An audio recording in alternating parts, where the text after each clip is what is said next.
Hey guys, what's up? Mike here. So I've got some new lenses in. Well, I've had these lenses for a while now. These are actually old Minolta MD mount lenses. One of them's on right now.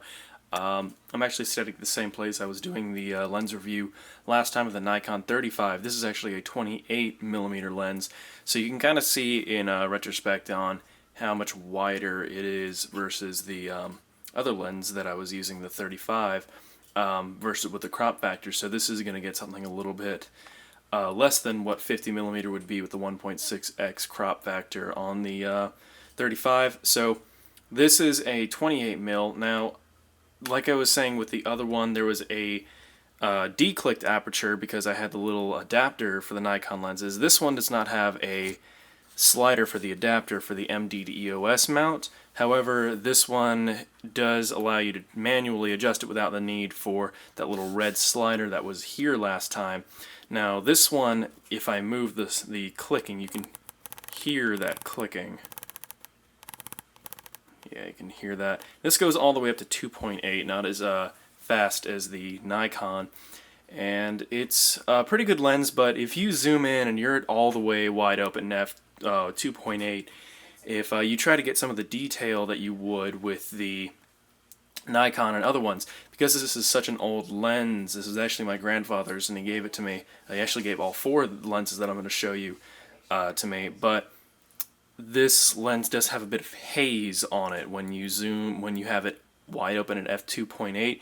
If you use the magnification tool on your camera to manually focus, obviously you're not going to have autofocus on this because this is meant for old Minolta SLR cameras, not the digital ones.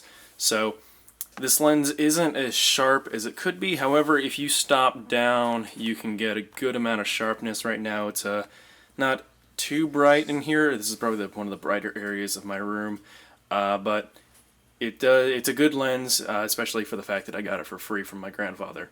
So with that, I'm going to take a look at one of the other lenses and I'll introduce that one because I'm not sure which one I'm going to look at next. So I'll see you in 1 second. Okay guys, so I'm back with this lens. This is a Minolta 50mm lens. The last one I looked at was actually a Vivitar lens, and like I said, that was a 28. So you can see how much crop difference there is with this lens versus the last one. Now this one suffers from kind of the same issues. You have the clicking of the aperture when you move it. I like this one, just the glass just looks a lot prettier. I mean, it doesn't make that much of a difference. You're still getting that kind of haze when you're all the way up, but this one actually goes to 1.4. You can see how blatantly overexposed that is. But you can probably also see how hazy it is. It might also be the fact that I'm recording into a mirror, but you can stop pretty well, but you hear that clicking again, so that's still going to be a prominent feature with these lenses. And one of the biggest kind of complaints, yet also I like it for certain things, is you have the focus wheel is very rigid. It's smooth, but it takes a lot to move it. It's very stiff is a better word to use. So when I move it, this is actually about as fast as I can move it on my so I don't know if that would affect my follow focus system. So if I say put like a follow focus wheel, the little thing to attach to the follow focus onto the lens, I don't know if there would be enough smoothness to it for it to not like just spin on its own, kind of just wrap itself around without adjusting the focus. So like I was saying, I like this glass. It looks a lot better. You can see when I change, you can actually see the glass moving. That's a really interesting thing. I mean, it's just aesthetic, not really anything that has to do with it. But it's a nice lens to have, especially for being free, of course. This is a 50mm Minolta, and you can find a lot of these lenses on eBay still. And I've seen the auctions start anywhere from 99 cents, and then maybe sell for maybe, I don't know, $50. So these are pretty cheap lenses, yet you get a pretty good performance out of them. So with that, let's go take a look at the next one that I have. Okay, so this is my second to last lens that I have. This is actually another 50mm. It looks a little bit wider actually than the other one for some reason. This one's actually a little bit better. It has it's smoother when it comes to I can turn it a lot faster to focus. However, it does still suffer from that haziness on the lens. This one stops up to 1.7 for the f-stop. I believe the other one was 1.4. I'm not sure if I noted that. But it's a little bit slower than the other one. But when you stop all the way up to 1.7, it's going to give you a little bit of haziness when you like go up here. You can see things are a little less detail and all of that stuff. Anyways, but it's a good lens. It just seems that it's better for the focusing aspect, but in many ways it's the same as the last one that I looked at, so I'm not going to spend too much time on it. And with that, let's take a look at the last lens. This is a fun lens, and just for kind of a retrospect where I am right now, if you look down, this is kind of in distance-wise where I am in comparison to the cabinet right now. The next one's going to be a telephoto, a very long telephoto but it goes all the way up to 3.5. So we'll take a look at that in just a second.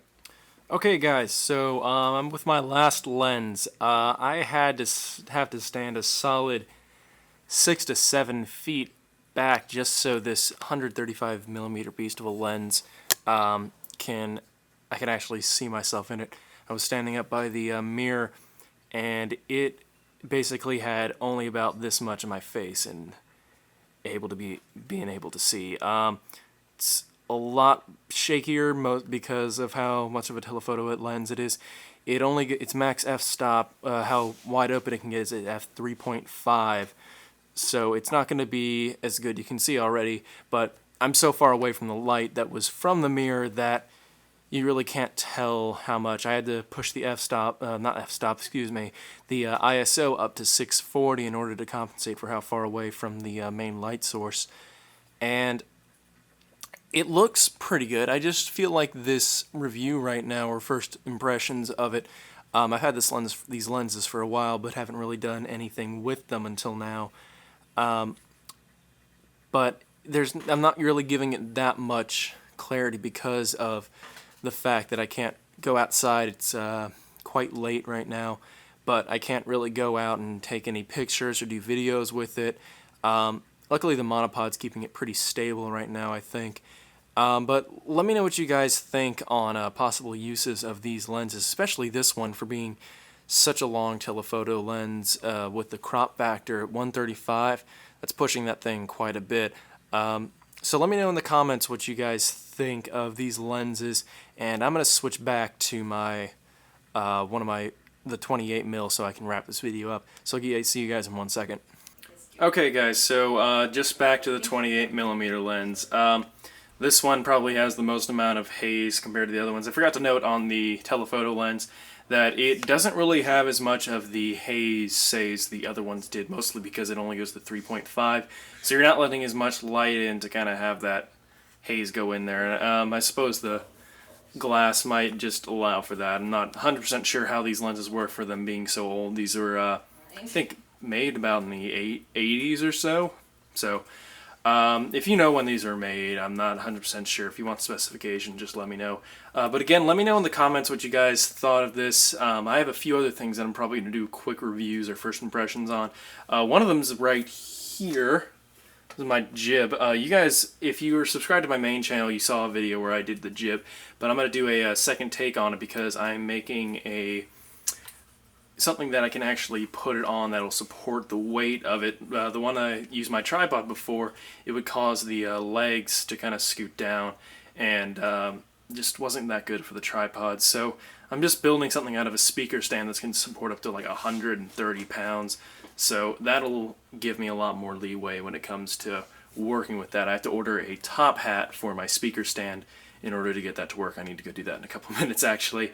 So again, let me know what you guys thought, and I will do some other reviews. I have a slider, the jib, and that's about it. There's a ball head on it as well that I'm going to look at. It is very cheap, so I'll let you guys know about that because it's a very good deal for you guys to get. So let me know again, and I will see you guys next time. Thanks for watching, and be sure to subscribe. Take a look at that, Andrew. No, Mike, I realized that you say guys a lot. Pretty sexist.